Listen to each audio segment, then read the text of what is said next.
Yes, straight away. Bannange waliwo underground prison gyenguddeko. Nsaba abantu mwenna abakola okunoonyereza ne bannamawulire mugezeeko okukola okunoonyereza.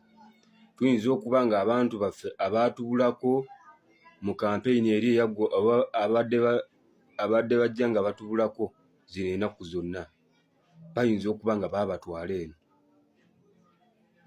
underground prison. Underground prison eyo kigambibwa nti eri Lubiri, sayidi za Lubiri, era bakugamba nti Torture Chamber, gyeri Torture Chamber, bwe bakutwala ne bakutulugunya ne bakutigaatiga buli kimu kyonna kyonna, buli wamu wonna. Era kigambibwa nti abantu abamanyikiddwa nga miliyoni 2 baafiirayo ku mulembe gwa Amin. Okitegeera, abasinga emanyikiddwa nga Amin Dada underground prison. Okitegeera, tuyinza okuba nga abamu ku bantu be tunoonya babatwaleyo ne bafiirayo ne babeera eyo babajjayo oluvannyuma kubakola ki? Kubayiwa mu binnya. Okitegeera, naye ate kyewuunyisa nti bw'okola okunoonyereza obulungi wano mu Uganda, prisons nnyingi nnyo okusingako universities. Prisons nnyingi zisingako ne referral hospitals oba main hospitals. Okitegeera,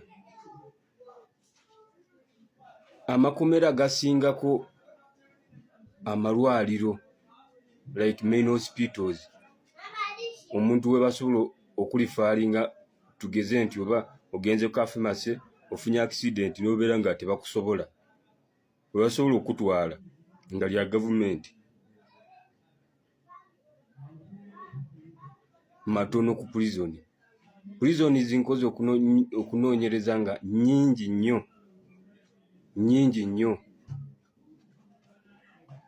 Guno omulembe gwe tuliko saawa zino nti osanga prisons zisinga ne universities obungi. Ekitegeeza eno gavumenti eyagala nnyo abantu babeere mu makomera bafiireyo basobole okutwala ebintu byabwe.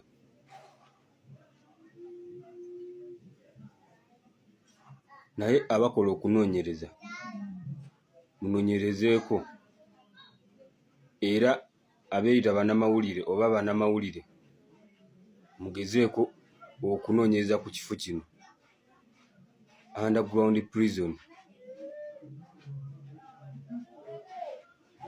Abantu baffe abasinga be tunoonya balabika bali eyo.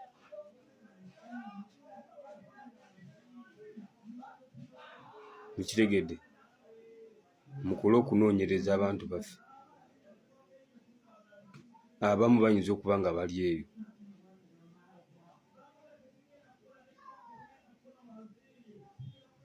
So kyekyo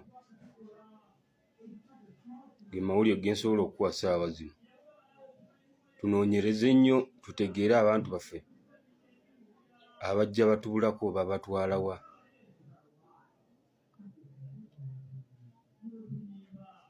Kuba kati saawa zino